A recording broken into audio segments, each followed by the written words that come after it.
பந்தயத்தில் சூரன். ஒரு போர் வீரனுக்கு பந்தயம் கட்டுவதில் அளவு கடந்த ஆசையும் வெறியும் இருந்தது. அதன் காரணமாக அடிக்கடி வெவ்வேறு இடங்களுக்கு மாற்றப்பட்டான்.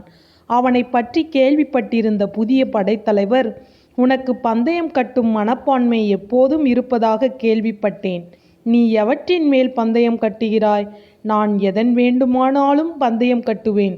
உதாரணத்துக்குச் சொல்ல வேண்டுமானால், உங்கள் ஒரு தொடையில் ஒரு மச்சம் இருக்கிறது என்று நான் 1000 ரூபாய் பந்தயம் கட்டுகிறேன்" என்று சொன்னான் அந்த போர் வீரன். படைத்தலைவருக்கு தூக்கி வாரி போட்டது. "உன்னுடைய பந்தய மனப்பான்மையை ஒழித்துவிட வேண்டும் என்பதற்காக இதை நான் ஏற்றுக்கொள்கிறேன்.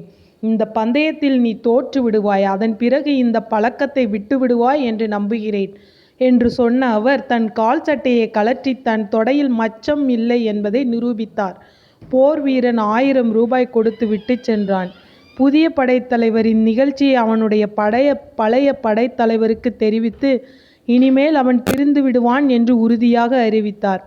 பழைய படைத்தலைவர், "அந்த போர் வீரன் புதிய படைத்தலைவர் தன் கால் சட்டையை என் எதிரில் கழற்றி தொடையை என்னிடம் காட்டும்படி செய்வேன் என்று என்னிடம் 5000 ரூபாய் பந்தயம் கட்டியிருந்தான்.